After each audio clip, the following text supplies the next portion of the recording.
This week on the Baseline Podcast, Josh and I are joined by my brother Jared, where we break down the World Cup. We talk about all the different matchups that we saw happen. We talk about the epic World Cup final, and did this cement Messi as the greatest of all time? We also discuss the United States. Do they have a team that can compete in the future? What happened with Gio Reyna? And what are the shocks and awes of the United States team? And then we talk about college football and the NFL. We first talk about the Bengals. What have they done differently since starting 0-2? What do they need to do to win it all? Then we give our predictions for the Ohio State Georgia matchup and the Michigan TCU matchup. And then we finish it up by talking about the NHL and the Columbus Blue Jackets. All that and so much more coming up on the Baseline Podcast. Hey everyone, welcome back to another episode of the Baseline Podcast. I'm Ben, that's Josh, and that's Jared. He's back with us. My little brother, he is back talking some World Cup. We talked about him a few weeks ago at the beginning of the World Cup. Now we're going to talk about it at the conclusion of the World Cup. We're also going to touch on some hockey, what's going on with the Blue Jackets, all that fun stuff. But before we get into that, how was your guys' Christmas? Josh, we'll start with you. How was your Christmas? Did you get anything you wanted, or did the Grinch steal everything? No, so I was telling the guys before the show started that I got a new MacBook charger, something that I needed. My last one gave out finally, and that's why I've been doing the podcast on my phone, guys. So got the laptop set up again so I can hook my mic up, got my earbuds back in, and I can look more podcasty. So it was a good overall Christmas. I guess some other side things in there. Brothers got me a couple shirts that were nice. Got some electric guitar cables for a pedal board I'm putting together. So a lot of not a lot of I guess hard hitters, but a lot of stuff that I needed. So practical gifts, I'll take them for sure. Ooh, Jared, how was your Christmas? It was good. Got some good clothes. And the gem was obviously the Xbox gift card for buying a game on the Xbox. Of course he did. Of course he did. Well, hey, got to save up for Hogwarts Legacy, you know. So that is 100% true. I will show you my gift. I can't hear you guys. Oops, that was a loud boom. But I got a fraudy. It's our local professional team here. Jared will like this. We got this nice fraudy nice kit. So they're obviously, this is the league they play in. Then on the back, obviously customized with my number. Wow. This is backwards. It's backwards for all of you that are watching at home. I'm sorry, but it's 33 and it's got my name. Well, even if it wasn't backwards, it would still be really good material, though. By the way, like I was shocked because normally, you get these customized jerseys and they're usually like, it just doesn't feel good. But these are. Is it like the Nike Dry Fit? Yeah. It's so like I see the logo Nike, on it. Yeah. It's like an actual Nike, like Dry Fit. So yeah, my wife got it for me. I was really thankful because I've like wanted a jersey that's not like, I have other jerseys, but they weren't like customized and they didn't look cool. And also, this is their third kit. This is not even their main kit. I just think it looks dope. So it's their alternate. Yeah. So it looks really nice. I know Jared would like that. It's got a little. Yeah. This is their betting site here in Hungary. So obviously. Tip MC, is that what it says? Yeah. It's Tip Mix. Tip Mix. Okay. Like yeah. So, anyways, yeah. And dude, we got the legalized sports bet in Ohio week of January 1st. So maybe by the time this comes out, you guys will be able to finally make some bets. I know like DraftKings and FanDuel are doing a lot of free money promos for your first bets and stuff. Not a paid ad, but how's they want to sponsor us? If they want to sponsor us, I'm just saying. How's the sports betting scene in Hungary, like Ben? Are people betting on like American sports, or is it mostly like club soccer and stuff? I mean, more soccer. I mean, the thing is like I haven't noticed a ton of it. Like it's not like in America, right, where you go on, everybody is doing it, right? Because fantasy sports aren't necessarily a huge thing here. Like they are, like the fantasy soccer sometimes plays in the factor, but really I've seen it more in the UK and in like Germany. I haven't really seen a ton of it in like in Hungary per se, but I know it happens, but it's just not like prevalent. You more see lottery tickets. You're not seeing it on like ads on TV every fifth commercial and stuff like that. Like Tip Mix will like you'll have an ad or like things running on your screens every once in a while. That's just normal. So people do it. I'm just saying like it's not like I'm not hearing about it all the time or seeing it all the time. You don't have Kevin Hart every other commercial coming on. DraftKings is coming to Ohio. Jack Kings don't know how. Yeah. That's just not. Yeah, Also, Kevin Hart, if you would like to sponsor the show, just let me know. That'd be awesome. Or even be a guest. We'd love to chat. That is fine too. That 100%. You can make fun of his height like The Rock does. Yeah, Jared, you're the last. You're not really that much taller than him, Jared. Who is the tallest person here? I know it's not me. Far. It's me by far. It's definitely not me. Not even It's close. Ben. It's definitely not even close. He's like a giant. Who has the most muscles? Definitely not me. Not me.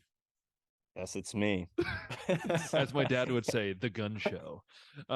Anyways, let's get back to sports because we just decided to go off on a rant on Christmas. But anyways, Josh, we kind of gave our thoughts on the World Cup. Josh did a lot of he actually did well when we were predicting everything. He tried to do his best. You did. I didn't even look to check. Listen, never mind. See, Josh just ruined all my points right at this moment. But next one on the list. No, he did have Argentina in the final. So that was, at least you got half right. I mean, got that much, yeah. But obviously, if you want to recap, Josh and I both picked Brazil to win. I had them beating Netherlands. He had them beating Argentina. Jared had Argentina winning, which there, of course, he gets it right. And then they did play Portugal, and that was just a terrible pick. That one, I'm sorry, that was awful. We wanted it, but yeah. I gotta pick on Jared a little bit here. After he did our World Cup podcast preview, he goes on Instagram and says that United States is his pick to win it all. And I had to get on him a little bit in the DMs for not sharing that hot take on our show. Yeah, they asked purposes. What the shock of the World Cup was. And I said, hey, hear it from me now. U.S. is winning the World Cup, which I knew there was absolutely no chance. Yeah, it's like, that's not what you said on our show, bud, but okay. So did he actually get it right? I don't know. That was my extra hot take, like a 1,000,000-degree hot take right there. This is the thing, though, is that Josh, though, listen, if you say one thing that's off the rail, Josh will get in that DMs and be like, listen, dude, you didn't say it right. Like, well, not off the rails, just like, okay, I heard you say this, but now you're saying this. Like, if you would have said USA's winning it all on our show and then said it on Instagram to back it up, I'd have been like, cool. That's what he actually believes, but I mean, what does Jared believe anymore? Like, what does he believe? I mean, we don't know. Oh, absolutely. That Argentina was winning the whole thing. Yeah, of course, right? Yeah, you thought it all along. But we look at this World Cup, so we take back, we look at it. We had a lot of surprises. Teams exiting early, teams that I think did better than we thought. Morocco, for instance, did better. Morocco was your Cinderella story right there. Jared talked about that. He talked about Senegal. Senegal obviously didn't have as much success, but still did well.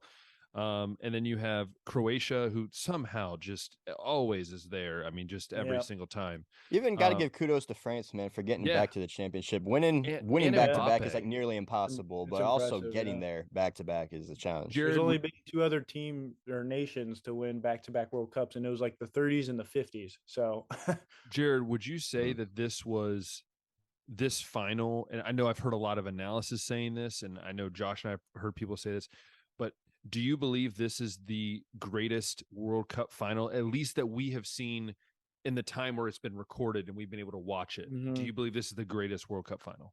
Oh, I think so. That was phenomenal. I mean, when Argentina's up 2-0 and it's, what was it, like the 80th minute, up 2-0, everyone's like, oh, Argentina's got this in the bag. Messi's finally getting his World Cup. And then Mbappe goes crazy like he always does, and out of nowhere scores 2 goals in 1 minute. Hello. Now we have a game. And then, goes to extra time. Argentina scores. And everybody's like, oh, Argentina, Messi's going to get his World Cup final. And then France scores. Mbappe again, hat trick in the World Cup final, solidifying his greatness. And then, obviously, Argentina winning it on penalties because their goalie was phenomenal. I think this has to be, at least in our generation, if not of all time. I honestly think you could put this in sports history, the greatest final in sports history. I've seen some really good finals in my days, but like from what I saw, like that was something else, especially when it was like on the line for France getting a back-to-back for the first time in 70 years. A nation did that, or Messi finally solidifying his greatness as the GOAT and getting his first World Cup. That's a good storyline. That's how I'm looking at it. And then like how the game ended, 2-0. And then 2-2, extra time, 3-2, 3-3, penalties. Extra time and penalties. Like I've never seen, like, there's been some good finals, especially World Cup, NBA, Super Bowl, stuff like that. It's like, but this was remarkable, like crazy finals. And it's even like when I was thinking about like playing like Football Manager or FIFA, and you like these are the games you actually want to play in those video games, because it's like the fun games. It's like, okay, you don't know what's going to happen, you don't know what the computer is going to do against you, and it literally felt like that. Like when I was watching it, I watched the replay of it, I was just trying to pick up what was happening, and you felt the momentum, like, oh, Argentina's going to win this. And then Mbappe, who, by the way, people forget this man is under 24 years old. He's This guy 23. is young. He has got so much potential. And this is the thing. I tell people, you have Holland, you have Mbappe. Like, I know we're, Jared, your and I's generation, all of our generation here, even the ones a little bit older than us, we're used to seeing Ronaldo, Messi, Modric, all these guys that Lewandowski. And yeah, that's our generation. People keep saying, well, we'll never see this again. I'm like, yeah, you're right, for us. But to see some of these young guys, Mbappe, Bellingham, you have Musala, you have all these young dudes, and the U.S. has young dudes that, yeah, for us, it's not like we're losing Messi, Ronaldo's retiring, all these guys are going to be leaving soon. But at the same time, you see a brand new generation. I think people were doing the same thing when Messi and Ronaldo were coming on the scene. Wow, this is a brand new generation. And I think it's a crazy, final game, a final game of World Cup. Josh, would you say that like this kind of final cup, I feel like everyone around it kind of made it feel like it was a game 7 of a World Series or NBA Finals? Would you say that? Like that's kind of the vibe that I got from everyone's reactions. Maybe. I've been honest about this the whole time. I have not been in the World Cup scene, so I honestly don't really know much that was going on other than just what people, I guess, were either sharing on social media and stuff like that. And at least all my friends that have been soccer fans, I mean, they were sharing all like the pictures of, I guess, the reaction in Argentina when they won, and I seen some reposts of like the foot save from the one goalie, and unreal. so a game 7 kind of vibe. I mean, when it's getting down to the wire like that, and I mean that's kind of got like a game 7 vibe to it, because it's like winner take all. We're in extra time, tied up, so I could see the game 7 comparison. Yeah, and I think that's crazy. And Jared, what do you feel like? Because this thing, we've seen Messi be good, and Messi's been good this past year. But this is the thing, Messi has not been. This was the first time I think we saw Messi in a few years look like the old Messi.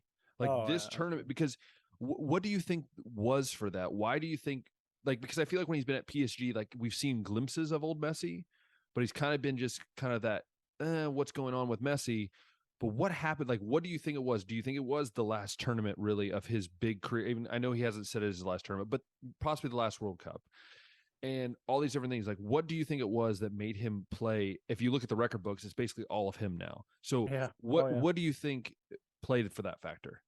I mean, I think, well, one, going into this World Cup for PSG, he was on fire to begin with. I mean, he was like, he had a goal or assist every game leading up to the World Cup. Is form a big thing, though? Is form a big thing for soccer players from game to game? I think it absolutely is, especially when you're going into a big tournament like the World Cup, and usually the club has about a 2-week break to get everybody to the World Cup and whatnot. So I think form played a big factor. But then losing to Saudi Arabia really just kicked him into gear. I mean, he was mad at that. Like, I mean, he wasn't like, like mad, like wanting to beat somebody. It made me mad too, because that was a game they weren't supposed to lose. And I was like, well, we're not getting the final now. It's not the only country to lose to Saudi Arabia. Sorry.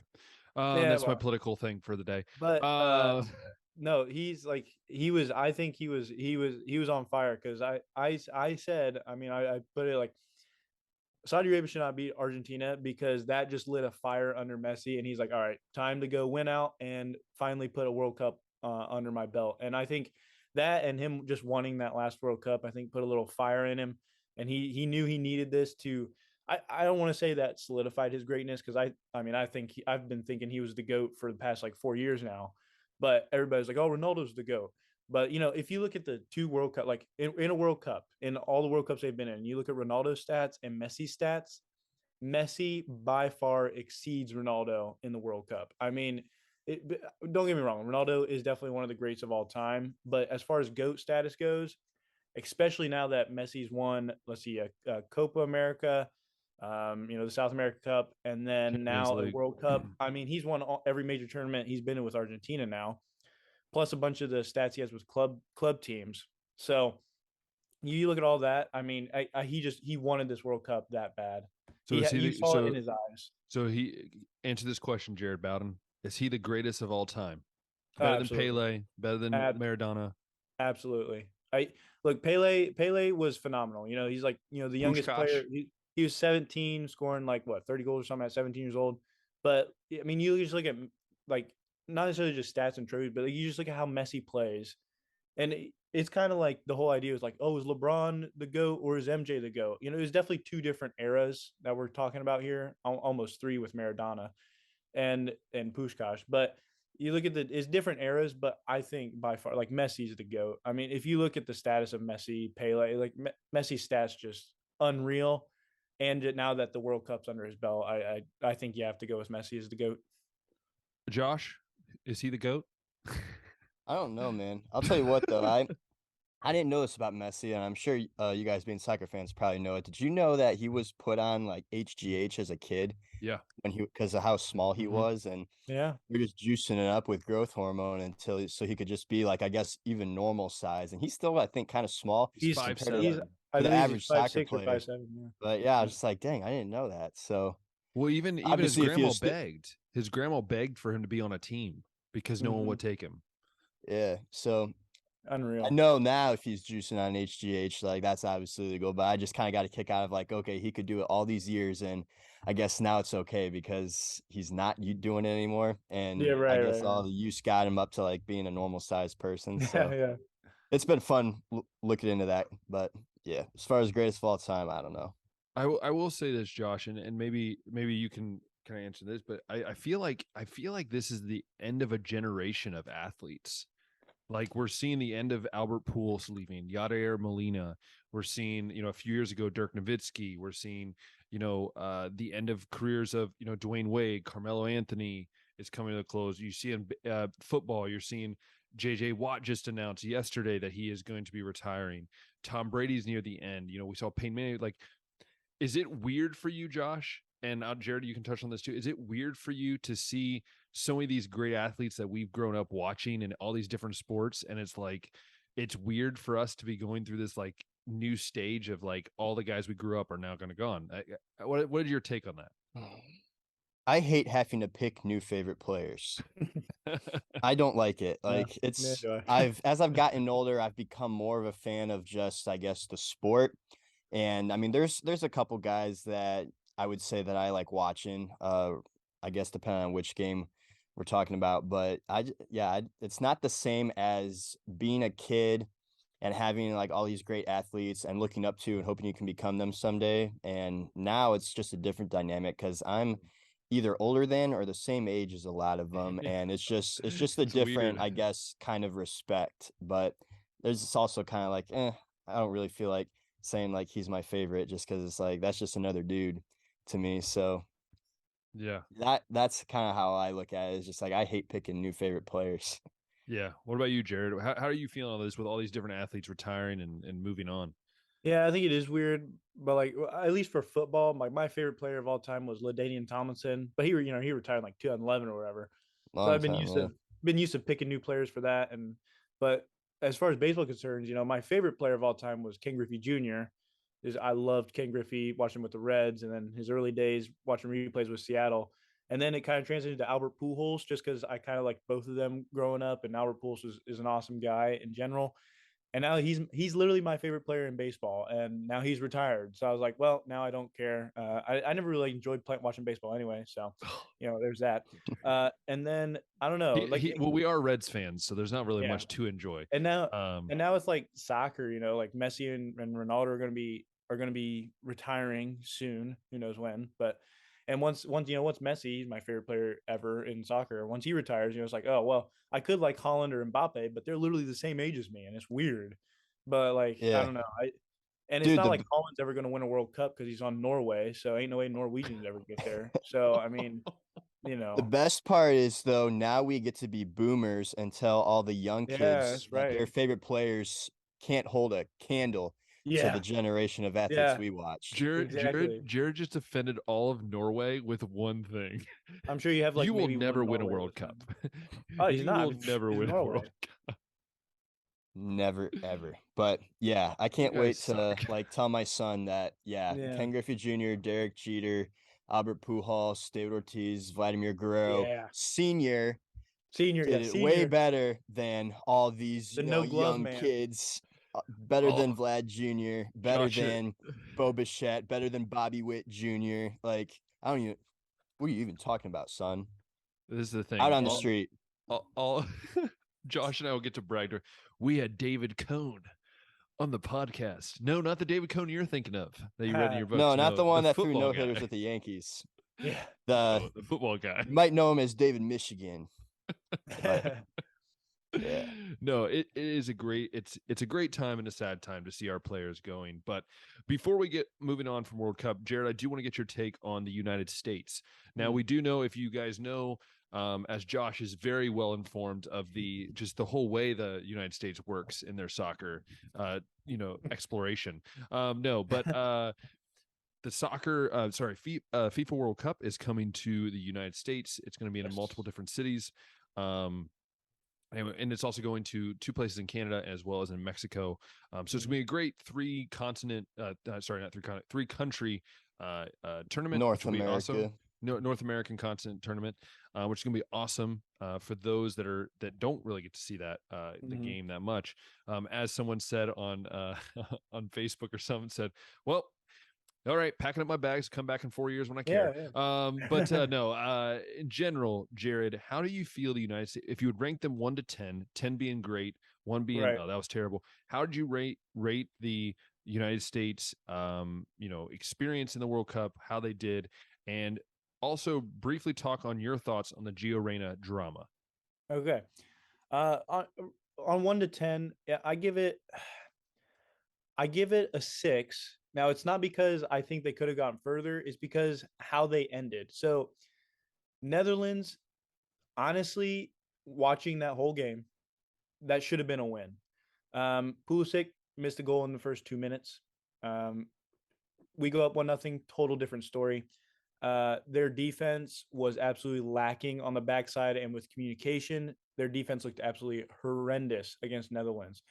So they kind of, they tied England, which, by the way, I have no idea how they do that after I saw them play Netherlands, because like England has a much better offense than Netherlands does. So I don't know how that happened now that I watched like Netherlands against, the England game. But a 6, because I think they made it to where they should have made it to, which was the round of 16. Definitely should have made out of the group, and they did. But then, that round of 16 game was just it was just not, like, they were just not there almost. Like it's like they were just worn out. Like, they didn't have anything left in them. Ain't no juice. And you could kind of tell, really, after the first Netherlands goal, that's when you could tell they were kind of just going downhill.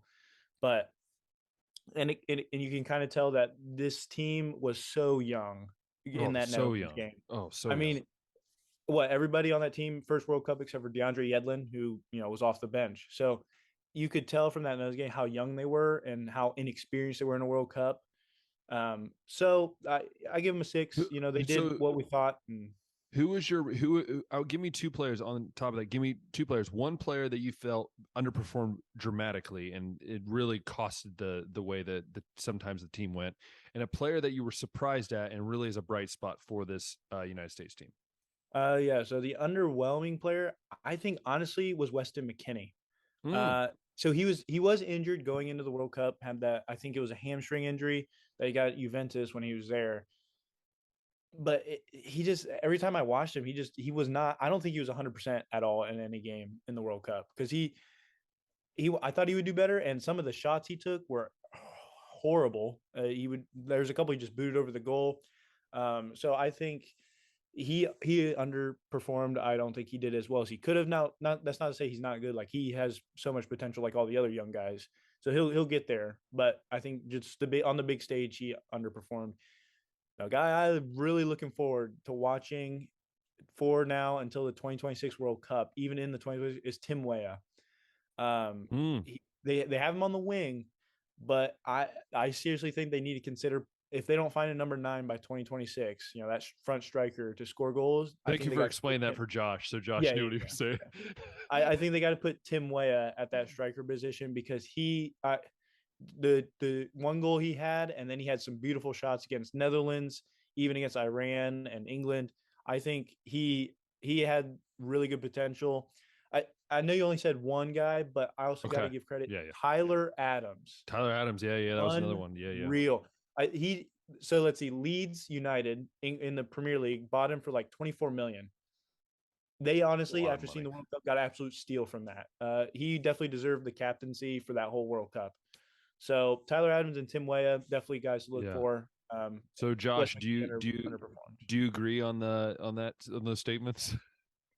Yeah.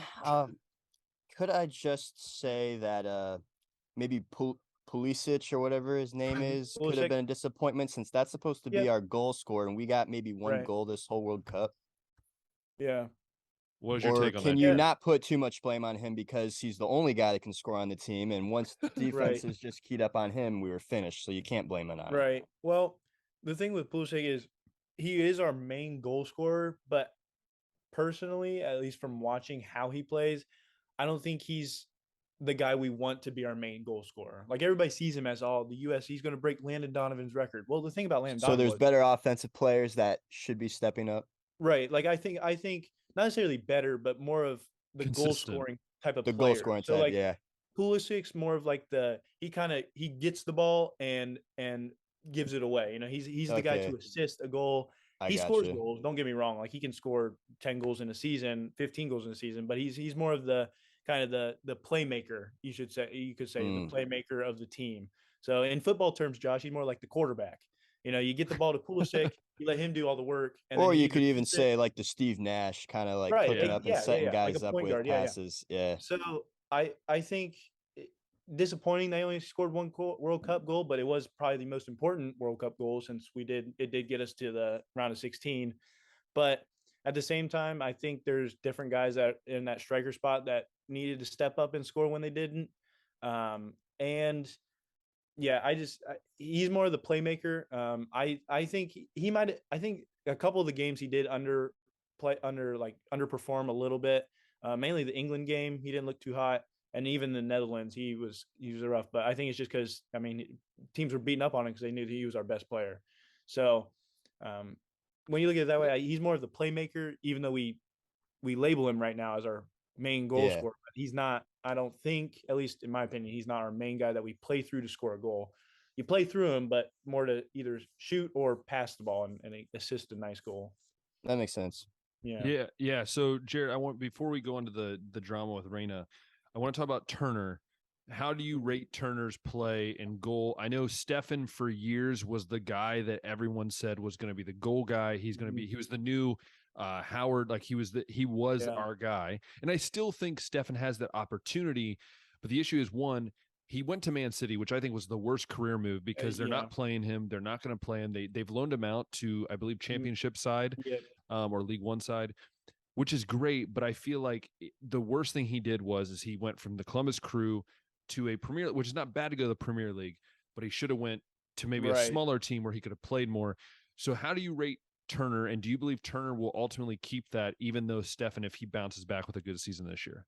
Yeah, Isaac Turner was remarkable. I would performance wise 7 out of 10. Netherlands game wasn't. He didn't have. He never really even tried for saves on the shots that were made, which made sense. It was his first World Cup, so that was a disappointing game for him. But overall, I think he's phenomenal. I think he has the number one locked up right now. I think it depends on what Stefan does in 4 years to the next World Cup. And Gabriel Slonina, he's on loan at Chicago right now, but he got bought by Chelsea. So he's only 18. So in 4 years, he could honestly be like Matt Turner was and come out of nowhere and steal the number one job. Matt Turner, and by the way, Matt Turner's story, I don't know if you guys saw it or anything, but the dude was didn't start playing soccer till his junior year of high school. Yeah. Walked on, or yeah. Well, he didn't walk. Yeah, I think. Well, he didn't walk on, but he went to a really small college to play soccer. Was a Sports Center not top 10 play. All right. Yeah. That was nuts, dude. Yeah. And Embarrassing he went goal. undrafted in the MLS Super Draft, got signed by New England Revolution, and now he's in the Premier League with Arsenal. So his story is remarkable. Dude's the hardest worker, I think, on that US team. In 4 years, will he be the starter? I have no idea. At that point, he'll be like 31, 32, which for a goalkeeper, that's almost prime years, kind of. Which because goalkeepers they can play till like they're 40, so it's not like terrible year age. But I like U.S. has so many good young players that weren't even in this World Cup that could steal the spotlight for the next qualifying stage or whatever. So he definitely was quality in the U.S. getting as far as they did. Yeah, I agree with you. I think it is going to be a little crazy to see what happens with these young guys. Speaking of a young guy, and you might want to explain the situation to Josh. I don't know if Josh knows the whole Reyna situation or not, but give a little background of what's going on and why many people are calling for Berhalter's head, basically, Yeah. because you're basically you're almost intimidating a guy to literally pretty much. I would not be shocked, and I know this is really dramatic, and I don't think this will happen, but he could easily pick up his United States caps and say, "Yeah, screw that, I'm going to go play for another country," because he can. Yep. He has two countries he can go play for. So give a little description for Josh and our listeners that maybe don't know what's going on with Reyna, and then your take on it and what should happen or what you think will happen. Yeah. So basically, what happened is he almost got sent home.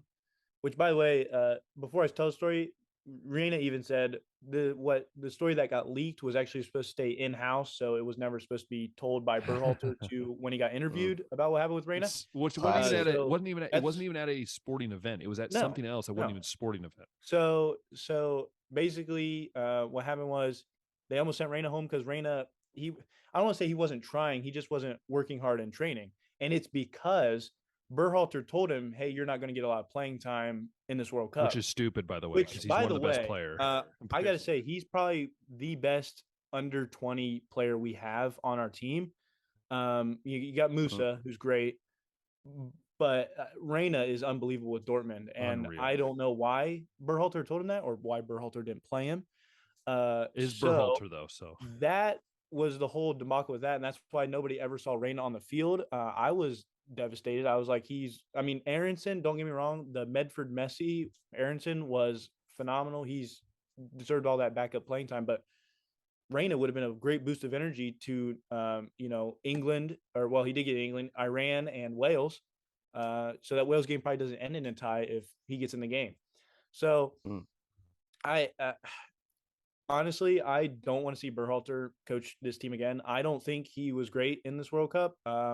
But I think by the way, reason Jared, we got I'll so pause you far- there. Do you know the whole story behind? By the way, Josh and Jared, I don't know if you guys both know this.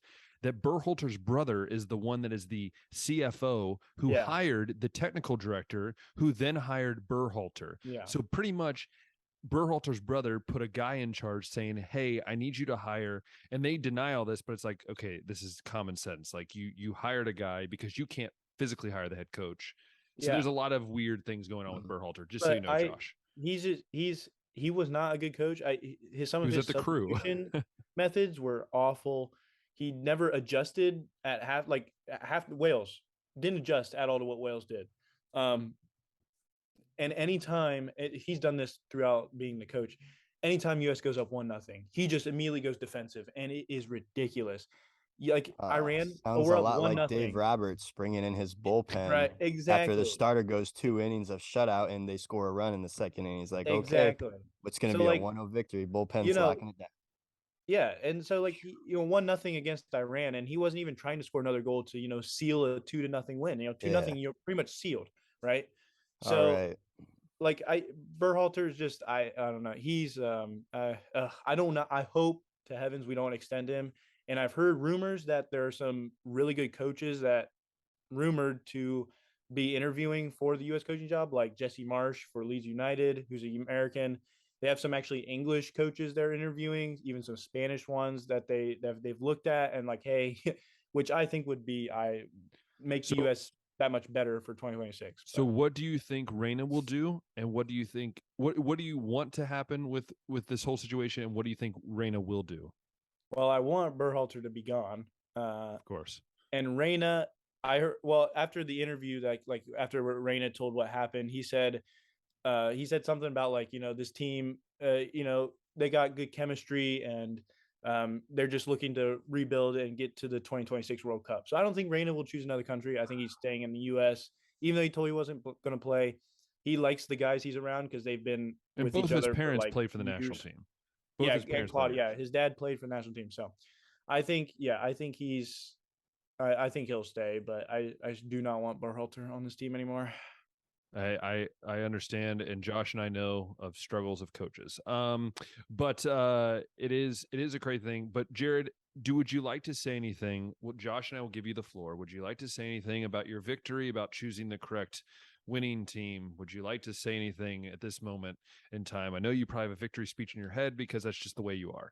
So go ahead. Well, I don't have a victory speech, but I'm just gonna say I Oh, told you boy. so. I knew from Of the course. beginning Argentina was winning this whole thing. Even though I mistakenly put the very, very, very, very hot take of the U.S. winning the whole thing on Instagram, I knew from the beginning Argentina was winning this whole thing. It was Messi's last World Cup. There's no way he was not going to win the World Cup. Josh caught that, by the way. Josh caught I also that. want to. I also want to publicly apologize to saying Tim Ream is the grandpa of this team and he's not going to do good because that man was the best defender on the whole tournament. I mean, the man he played every single minute. He was amazing. So I want to publicly apologize to Tim Ream. The dude was amazing, which by the way, he just got his first Premier League goal at 35 years old for Fulham. So guy's amazing. Unfortunately, probably won't be at the next World Cup, but he was amazing. So I regret saying that he shouldn't have been on this team. Josh, any final comments on your defeat of choosing the correct team to win? On my defeat, how did Brazil's World Cup run end? They were quarterfinals. Quarterfinals. Made to the quarterfinals. Who knocked them out? Who did knock them out? I believe it was Croatia. Croatia, yes. Croatia. Hmm. Yeah, I mean, Brazil's always a popular pick. They make it deep runs all the time. So it's kind of like the safe bet for somebody that doesn't follow soccer a ton. So, Yeah. I mean, Josh, would you say that your soccer soccer knowledge has gained from any of this World Cup this year? I don't think I've really gained anything. I think I just did really good research, so I was able to make some educated predictions. But as far as remembering any of them, I don't. And as far as I guess just knowledge of the game of soccer, I don't think it increased at all either. You got 4 years, Josh. You got 4 years to get ready. Got 4 years to pretend I care about soccer again. Okay. There you go. Yeah, there you go. But with soccer, we're going to move from the football pitch to the football field. And we are going to talk about, I know Josh and I, we talk about some college football. We'll talk about that in a bit. But we're going to talk some NFL. Josh, is there anything you would like to ask a Bengals fan, coming from Browns fans here, about his Bengals team and what he saw? Is there any questions you have for Jared? Because you already know he's already got the ego the size of Goliath right now. Yeah, let's go with question number 1 here. I think Cincinnati started off like 3-3 or something like that with a loss to Cleveland, and now I believe they are 11-4, and they win out and enough happens, they can go first in the AFC. So what's been the biggest change in what the Bengals have done since, I guess, that first month and a half of the season? How have they been on this win streak? Yeah, so like you said, they haven't lost since Halloween when they got beat by the Browns. And honestly, what's changed is offensive line. Remarkable since that 0-2 start. Wait, the offensive line got better, Jared? Oh, absolutely. That was the headline of the offseason. Yeah, they started gelling. Like it's like every announcer that I've watched the Bengals game, they say, you need time for an offense to gel together, to communicate with each other, double teams, pass box here, run blocks there, in the gap or whatnot. So they need time to gel like that. And I think they've given enough time. And by the end of this year, going into the playoffs, they're going to be really good. Now, granted, our right tackle that we signed big bucks, Lyle Collins, just tore his ACL, which is really unfortunate. However, I think we have a decent backup that can fill that spot, at least for the time being. Through the playoffs, that is going to, yeah, that is, well, hey, yeah, doubt it, but that is going to hurt us. I think trying to block 2 defensive ends with Jonah Williams, goodness gracious, please get rid of him, and Adeniji. But in the long run, I think it'll end up working together. So I think the offensive line was a big change, and Joe Burrow. Okay, he has shown in these past we're on 7-game win streak, 7 games, why he was the number 1 pick and why he had that great season at LSU. So he's right Developed now at Ohio tied. State. He's tied his franchise record, his own franchise record for most touchdowns in a single season, which he's going to annihilate by the end of this regular season. So, I mean, he has been remarkable, and even without Jamar Chase, when Jamar Chase was out, he was incredible. And the run game, it surprisingly has gotten better. Isn't still where I think they want it to be, at least where as a fan I want it to be, just because we do have Joe Mixon and now, which by the way, Samaje Perine has shown flashes of a good backup potential running back. So I think the running game, offensive line, and Joe Burrow have just been the big keys. And then he ain't a player, but he's the best defensive coordinator in the league in Lou Anarumo. All right, this guy is remarkable at what he's done with his defense in 4 years at Cincinnati. Like, we are easily a top 10 defense in the league. Brady was the first quarterback to go over 300 yards against us last week, and he barely got over 300 yards. We held the 2 best running backs in the league, Henry and Chubb, to under 100 yards put together, which was absolutely remarkable, mainly the help of DJ Reader. But I think Lou Anarumo and the defense is also a big thing that's changed, and how he's been able to, with all the injuries we've had, keep up this really good defense. Josh, you all right there? I'm good, man. It's just I don't know why you're trying to still take credit for Joe Burrow even like 4 years later. The reason I said that is because there was someone that came out with like a tweet or something I saw on ESPN or something that said something like Georgia takes credit for Justin Fields' development, and I jokingly said to somebody, I said Justin Fields was there for a year, Joe Burrow was at least there for 2.5. That's true. So like the point I was trying to make was like to him was like, at least Justin Fields, like, he stepped on and then left, whereas Joe Burrow actually went through like behind some really good quarterbacks. That's all I was saying. I didn't catch the joke there, but okay. Yeah. That was the main thing. It wasn't nothing to do with like, I'm not trying to take credit for it. No, I'm just saying as like a joke that those out there that say Justin Fields is the Georgia quarterback, it's just the Georgia product. Yeah.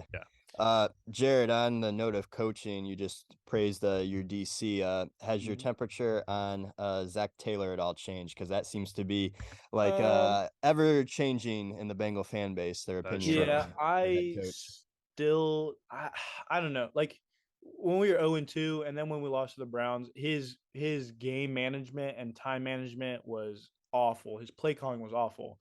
Then you had the couple games in between the 0-2 and 4-4 where he had some really good play calling. And since then, it hasn't been bad. I mean, there's been some plays that are like, yeah, why would you do that? But it hasn't been bad. I still don't really like him. I wanted us, when we were 0-2, I would have loved for us to have been kind of bad, get a really good pick, get a tackle to replace Jonah Williams, and then fire Zach Taylor. But since that's not going to happen, and he's probably going to stay till his contract's up, I mean, I don't really like him I don't think he's a good head coach. I think he's a good either quarterbacks coach or coordinator. I just don't think he's a good head coach because I don't think he has good game management or play calling abilities. I think he should give those up, but who am I to say I'm not in the league? I don't personally care for him a whole lot. I mean, if he wins a Super Bowl, okay. We won a Super Bowl probably mainly because of Joe Burrow and our defense, but I don't really care for him. You know what, Josh, this reminds me of? It literally sounds exactly what us Browns fans say about Kevin Stefanski.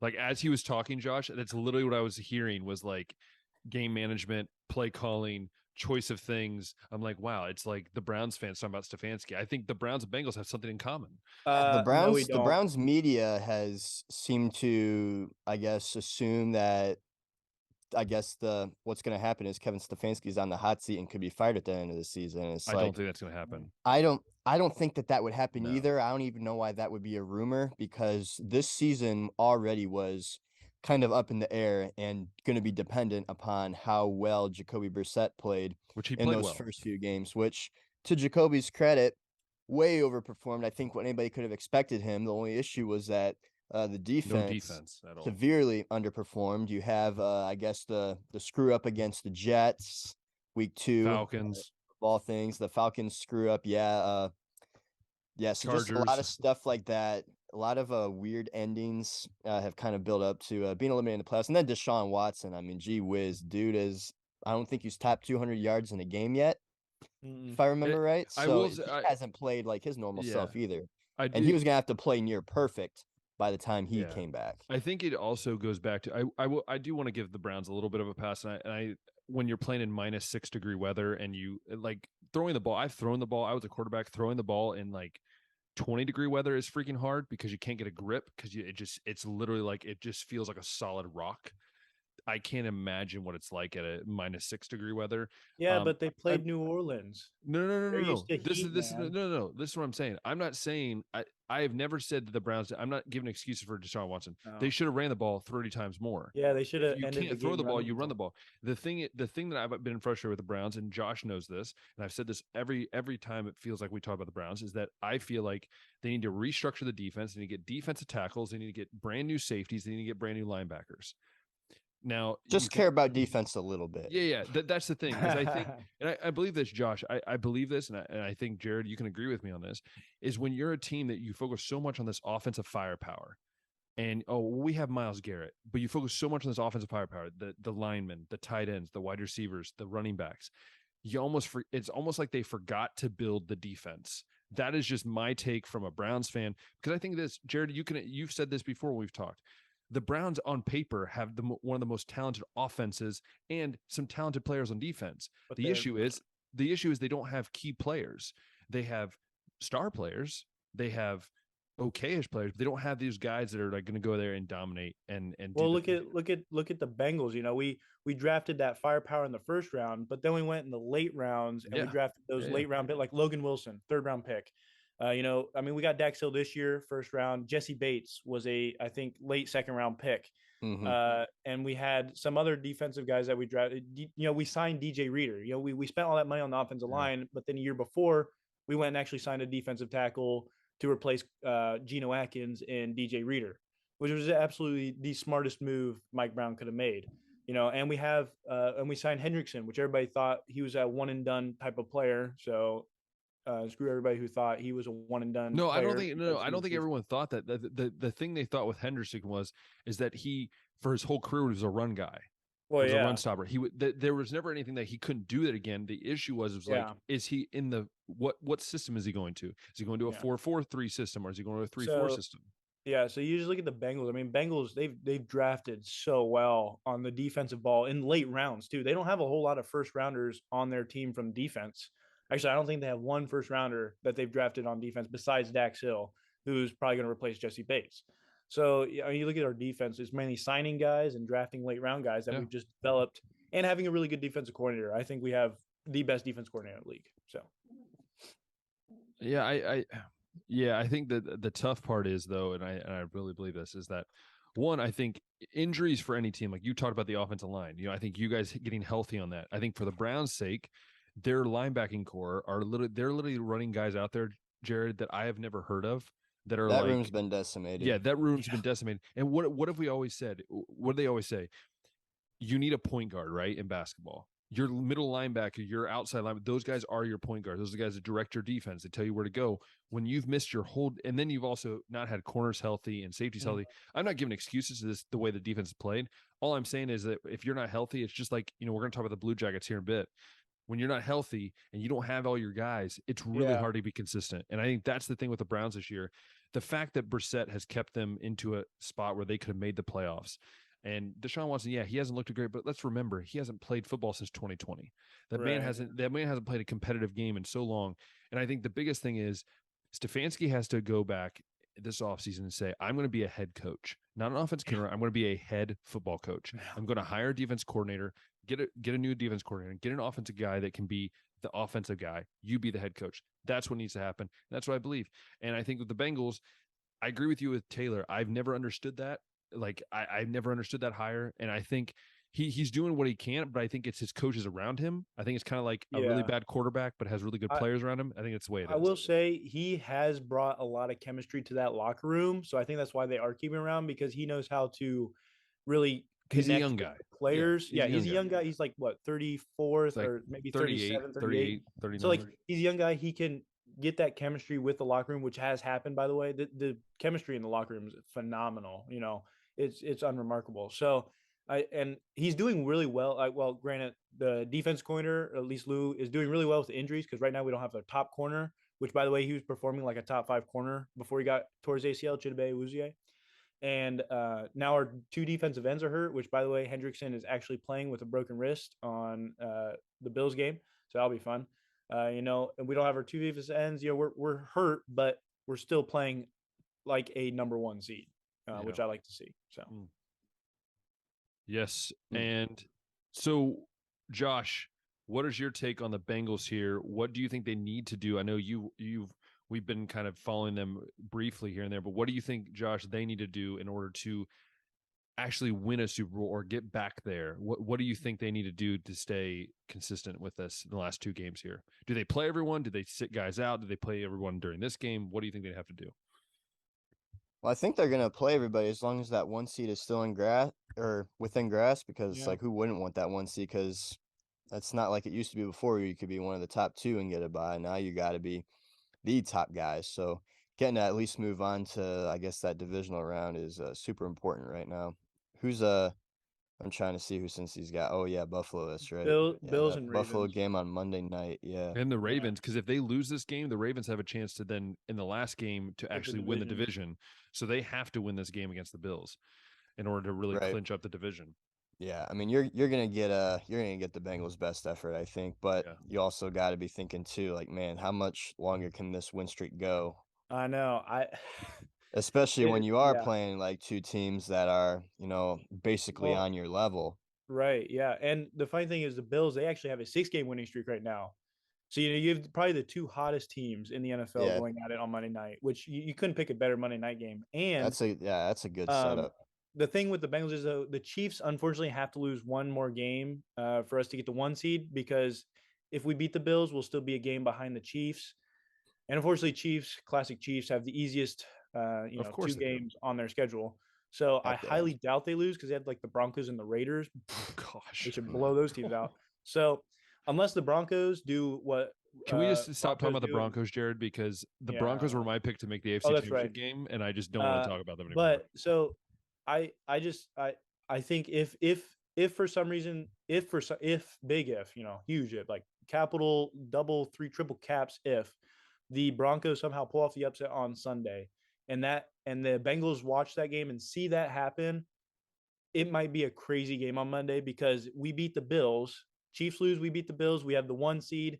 All we have to do is beat the Ravens, and we get that 1 seed and the division title. Which, by the way, a really good Bengals team going in the playoffs with the 1 seed, everybody coming to Cincinnati, sold out probably every game. That is a scary sight for the AFC. So, I will say this. I think will be really interesting is, how these playoffs turn out, and obviously, but to briefly talk about the Broncos. Now they fired their coach, Hackett. Josh, we've heard about this Sean Payton getting this like super duper team together of coaches. Is the Broncos a spot where you could see Sean Payton? Right now there's 3 jobs open. Is that a team where you see Sean Payton go, look, you're going to pay me a lot of money. It's the richest ownership. You're going to pay me a lot of money, and I'm going to have a quarterback who's getting paid a lot of money that maybe still has some juice in him. Maybe he doesn't. Do you think that's where Sean Payton goes, or do you think Sean Payton goes, no, I want to pick my own spot, my own area? I don't know if Sean's really attracted to Denver, but Denver, I mean, they've never been a team that hasn't taken chances. I mean, they've gone out and made moves to get guys like Peyton Manning. They've made moves to go out and, I guess, make the splash hire with Josh McDaniels, that ended up being terrible. Like, I don't think that Hackett should have ever been a guy that they should have hired to begin with, but they're definitely, I think after that Peyton rumor came out, like that's why they made this move, because they're like, we're going to at least die trying to go and get this dude. Because, I mean, Sean Payton has been in the league before, has won a Super Bowl, is one of the most respected offensive minds in the league. And I mean, there's going to be a handful of teams, I think, at the end of the season that are going to be firing coaches, or have already fired coaches, that are going to be looking for a guy. Like I would imagine the Panthers might explore that option. I think so. Yeah. So that's it's going to be interesting, but I don't think that Sean is going to be interested, especially after watching the way that Russell Wilson has played. Like, it was already some people speculating if he was already on the downturn in Seattle. And then I guess the pro Russell Wilson crowd was saying, no, that's just because he doesn't have any like support there. And then he goes to Denver, a Where he has team that way more literally support. was just the quarterback away. They had the weapons at receiver and running back and tight end, and they had a respectable defense. And then Russ has come in and just, I mean, he's such a weirdo now. And since he sucks, it's just, Yeah. he doesn't seem like really well liked guy in the locker room. And I don't think Sean Payton wants any part of that. I think Sean wants to go into a situation that he The Colts. maybe just needs to make a few tweaks or could even win right now. Colts, that's where I have them going. Yeah, I think the Indianapolis Colts where he'll only go. needs a quarterback, man. Yeah, this is what I'll They got say. the defense. They got the running back. Jared, this is what I'll say. Broncos, let's ride. Sorry, Broncos country, let's ride. Man, Peyton of the Colts though, but do they know who their quarterback's going to be? No, that's what we're saying. I Like think they they're a might draft quarterback one. away. Like they're a quarterback away. The from Colts really- have been that team. Yeah, it's Yeah. been like a quarterback Time away to too. tank for a quarterback, Indianapolis. Come CJ on. Stroud. Just stop with the 1-year Columbus. rentals and just commit Listen, to it, dude. Columbus, Indianapolis. Columbus, Indianapolis. CJ Big Ten Stroud, right championship, there. yeah. That's all I want to say. But speaking of, we've talked about the NFL. Obviously, we're going to see what happens with the Bengals, the Browns. If the Bengals do make it far in the playoffs, we'll have Jared back on. Obviously, we'll get into his take They on win there. a Super Bowl, you know I'm going to be ranting. No, you're not. You're not going to be on the show. Listen, if they make a Super Bowl and they win the Super Bowl, you will never be allowed on the show for another year. You understand? I'll be having the big banner behind me with the nice Super Bowl shirt on. Just shut up. Along with the Joe Burrow jersey. Just shut up. But speaking of CJ Stroud, we have some big games this weekend. We're going to briefly talk about those. We're not going to go into detail. We went to detail last week. We just want to give predictions. Josh and I have already given predictions, but I'll give Josh a chance in case he wants to change his mind. So, Jared, what is your prediction for the first game, Michigan versus TCU? What is your score prediction? And obviously, who's going to win that? As much as I want an Ohio State Michigan rematch in the championship game, I would love to see TCU pull a Cinderella and go to the championship game. I mean, they had like what 200 to 1 Jared, odds. this is not what you want. It's your prediction, not what you want to happen. Okay, well, hey, what you wanted was the United States to win the World Cup, but your prediction was Argentina. I think I don't know. It will be a close game. As many people think Michigan's gonna just blow them out. They're gonna run them over. I don't think so. Max Duggan has something to say about that. He wants to prove his NFL draft stock right in this college football playoffs. But after Michigan beating Ohio State and smoking Purdue in the Big Ten championship game, I think they're just too on fire right now. And they want that national championship since they got pounded by Georgia last year. Like, what was it, like 40-14 or something like that? It was embarrassing, dude. It was embarrassing. So I think they want a little payback in the college football playoffs. So I think they will win. I don't know a score. We'll just say 31-24. Keep it close. I don't think it'll be a blowout, but this is the college football playoffs. Literally anything can happen. So. All right. Well, we know we got Michigan there. I'm going to stick with my Michigan pick. I'm going to go Michigan. I'm going to change up my score a little bit. I'm going to go 35-24. Michigan. Josh, what do you got? Still got Michigan winning by 2 scores. I think they're covering I think they were at 13.5 the last we talked. I don't know if that has changed. They're 7.5 now. They're 7.5 now. Favorites. On ESPN, it said 7.5 today when I looked. I will look right now to give you a live update here. We got or was it the Georgia Ohio State spread was 13.5? Oh, let's look. Maybe it is no, it's 7.5 right here. You can't really see it, but it's there. It's all right. Well, I like Michigan to cover that even more. 7.5. That's what it is. Stick with Michigan. I think I said 2 scores last time, and I'm going to stick with that. Nothing's changed. All right, Jared, in the big game at night. It's going to be 2 a.m. here for me. I don't care. We have Ohio State versus Georgia. Ohio State's the underdogs, saying they're going to count them out. We're going to see if Josh changes his pick. But Jared, what do you got here on this one? What's your prediction? I'm pretty sure last time I was on, I went crazy and put Ohio State #1 in the power rankings because I said they're the best team in the nation. Even though they lost to Michigan, what happened the last time Ohio State was #4 in the playoffs and played the SEC big dogs in the playoffs, right? They won. Elliott went off.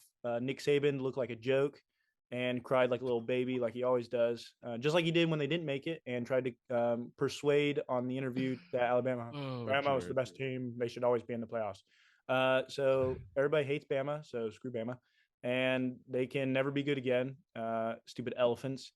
So I am going Ohio State because anytime Ohio State's the underdog, they go crazy. And I think they want the revenge. They want to pay back on Michigan. They hate the SEC. I'm pretty sure Ohio State just hates the SEC. And they always play good against the big dogs for some reason. So I want Ohio State. I don't think this is going to be a defensive game. I think it's going to be a shootout, honestly. I'm 42-35, just like the Bama game. Well, Jared, I am not shocked you went on that at all. I just love the you and Blaine Crane should have your own podcast where you make random comments that have nothing to do with anything you're talking about, but just are funny, because you two would be great together. I think Josh would agree on that. Josh, your thoughts on those comments, and what's your prediction? Still the same, dude. Look, this is the simplest way I can explain it to people, at least the way that I'm thinking is Michigan ran over Ohio State in the game, and I think Georgia is a team that runs a similar style but has bigger and stronger guys. So I still don't like that matchup for Ohio State. I think the only way that you can maybe win if you're the Buckeyes is to somehow contain those tight ends, which, I mean, Georgia doesn't have, thankfully for Ohio State's secondary, Georgia doesn't have wide receivers that are going to like burn anybody out for any kind of like big explosive play. I don't think Ladd McConkey is that kind of a guy. So it's just a matter of, I feel like if you can hold Darnell Washington and Brock Bowers to under 100 combined yards, you're probably sitting in pretty good shape. Mm-hmm. And then the other thing too is just, I mean, we've talked about Ohio State's rush defense all year, and Jim Knowles selling out for the run. Maybe he won't run that kind of a strategy as much against Georgia, just because Stetson Bennett's been a more respectable passer than JJ McCarthy, or what JJ McCarthy has shown this season. So, I mean, Georgia still got the three-headed monster in the backfield. They don't really rely on any one guy. It's kind of by committee, whoever has the hot hand. So I just, based on what I've seen from Ohio State in some of these big games, they've been able to get away with it against Penn State. They've been able to get away with it against Maryland. They could not get away with it against Michigan. I don't think it's going to be the case against Georgia. Hey, I mean, as Jared said, elephants suck, Josh. I mean, it's not even with elephants for some reason. So, but we ain't talking about elephants, man. They got to play bulldogs. Playing bulldogs. They got to play bulldogs, man. I will say, everybody knows. Well, this would be a great Mike Leach question: a bulldog versus an elephant. Who wins the fight? Rest in peace. Yes. I will say that mine will stay the same. I believe Ohio State is winning this game. My score has changed just a little bit. I believe it's going to be 34-31 Ohio State on a game-winning field goal. Is how it's going to be. But I think it's going to be close either way. Even if Ohio State loses, I don't think it's going to be a blowout. I think Ohio State, I mean, I've listened to the press conferences. I've listened to the comments from the Ohio State team. Right now, Mayan Williams has been absent from practice. I think he's got the flu or some type of sickness. So Chip Trainum and Dallin Hayden have been taking the first team reps. Yeah, come on. Let's be honest. Chip Trainum, when he was in there, he might have been linebacker, but he's 6'2", 230. I mean, the dude's an absolute animal.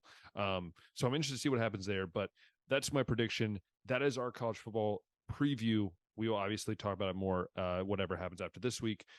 But Jared, we're going to finish up by talking about quickly, not a long time, but quickly about hockey.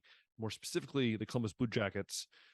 We all know Josh roots for the Kings for LA Kings. We're third in the West right now, I believe. I say we very lightly, but yes. Do you really want to be a part of LA, Josh? That's all I'm going to say. And Jared, so talk about the Blue Jackets. What are they struggling? If you guys don't know, the Blue Jackets had this huge offseason where they made a lot of the most moves. Exciting with the extension of Patrick Laine and going out and getting Johnny Gaudreau and just Johnny Hockey. Holding on to some other young pieces like Zach Werenski. But it sounds like it's been more of a health disaster, man, because I believe Columbus is in last place in the conference right now, and it's got to be a health issue, right? So Jared, give your take on it, Jared. What do you think? Yeah, so I'm just checking the standings real quick because I believe you are right, Josh. I think they are last. Yeah, they are last. In fact, they are the tied, I guess. Well, if you go by wins, because I think they go by wins when it's a tie point-wise, or goal differential, I should say. So if you go by goal differential and points, they are the third worst team in the NHL. one, I hope they keep it that way, so they fire Brad Larson and get in the lottery they get a chance for the number 1 pick. Now, with that being said, I think a big reason is the injuries. They have not been a full healthy team ever, like this whole season. Beginning of the season, going into the first game of the regular season, they had some of their young guys were hurt. I don't even think Patrick Laine was fully healthy till like a quarter way in the season. So they haven't been fully healthy all year. Zach Werenski, don't have him the rest of the year.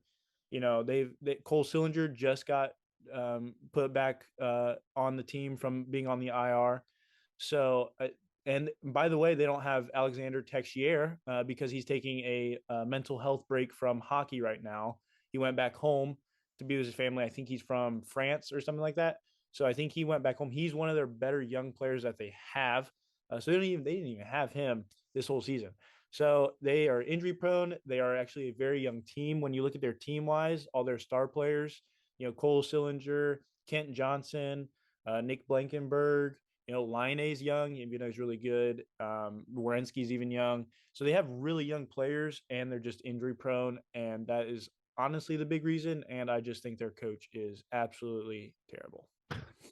I was waiting for you to say Cheeks, but That's we'll what I was take hoping. terrible. I was okay. hoping for Cheeks. That sounds like a plan though, man. If they can I guess ride this tank out I think they should come in with a new coach and I guess a top 3 pick for sure to add on to all the talent that already is on the roster. It could end up I think being they a nice got it. boost into the next season. At this point, they might as well because, you know, trade deadline's coming up. You know, I think the only trade player they might trade at the trade deadline, probably Boone Jenner, even though he is their captain for this year. I would hate to see him go because he is a fan Me favorite. too. But I mean, look what they happened when they had Nick Foligno. You know, the trade deadline they trade him. Brandon Dubinsky, fan favorite, trade him. Even one of their I can't remember his name right away, but they had another fan favorite, traded him away. I think secretly general managers just like doing that just to tick off people. Like I just feel like that they have this like in them. Like I just want to make our fans mad. I think honestly, at the trade deadline they just trade a couple of their older players that could help a team win maybe the Stanley Cup, get some picks out of that, maybe even a late first round pick, have another 2 first round year, and then fire the coach. Please fire the coach. Oh my! If they do not fire the coach, it's like every Ohio sport. So it'll be like they're watching the Reds, honestly, if they don't fire their coach and sign players. Yeah, so we had to. Although you know, Blue Jackets, I'm pretty sure spent more money on Johnny Hockey than the Reds have ever spent ever in an offseason. That's probably true. So we at least have that going, and I will say that we didn't really talk about it last time since I've been on since that signing, but when that happened in the offseason, I was shocked. Like everybody's talking about how Johnny Hockey. Sorry, everybody calls him that after the signing. Johnny Gaudreau was the like player to sign in the offseason because he had like 104-point season with Calgary Flames. So everybody wanted Johnny Gaudreau. They knew he wasn't going back to Calgary. And then out of nowhere, I get an update and it said, Columbus Blue Jackets signed Johnny Gaudreau to a 5-year, like $40 million, $80 million deal, whatever it was. And I was like, you're kidding. What? Like, yeah, we're going to be so good. And then we lose like our first 10 games or something like that. And I was like, oh, well, okay. Well, we're Cheeks now. So there it is. There it is. Yeah, there it is. So listen, Jared, when we get merch, Jared, we will have a shirt that just says Cheeks. Good. That's all I was going to say. So I think they just need a tank, get a top 3 pick, maybe even another first round if they do well at the trade deadline. And hopefully that top 3 pick will be NHL ready and play just like right away, you know, and maybe even draft a future goalie for the future because the goaltender sucks. Or maybe, hey, they spend money on a goaltender like they did for Johnny Hockey. So could happen. You know, do something to tank this year, and then you know, maybe sign some guys off season, and hopefully fully healthy going into next season. What have we learned about being an Ohio fan is that many times it's just Cheeks. The Bengals, you know, okay, well, like we say, hey, you know what, Josh, we got a red suck in there, and I didn't even say it today. It was Jared, so I feel vindicated. But anyways, Jared, we want to thank you so much for coming on.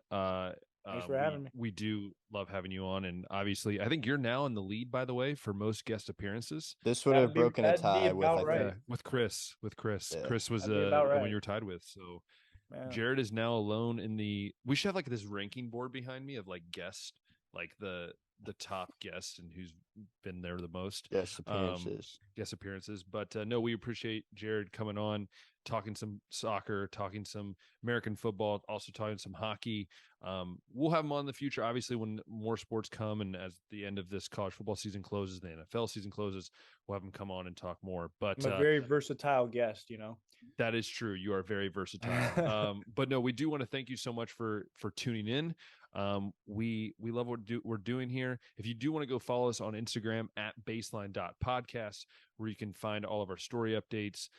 Sometimes I break news that Josh doesn't even know about it until he looks on our own podcast page and then realizes, wait a minute, that does happen sometimes. But no, follow us there. That's where you can keep in touch with us and DM us and things like that. I mean, also, if you have any other guest ideas, anybody that you would like to see on, make sure you can put them in the comments here, but also make sure you DM mainly Josh, because I probably won't recognize it or I won't see it. So Josh would be the one to really talk to. Jared, if you can set that up, we'll be all for it. But that would be good. But if you've loved watching this episode of the podcast, go ahead and click that thumbs up button, hit that subscribe button, hit the notification bell. So on YouTube, you can see all of our different interviews we've done, different things like that. It's a great time for sure. We love doing this.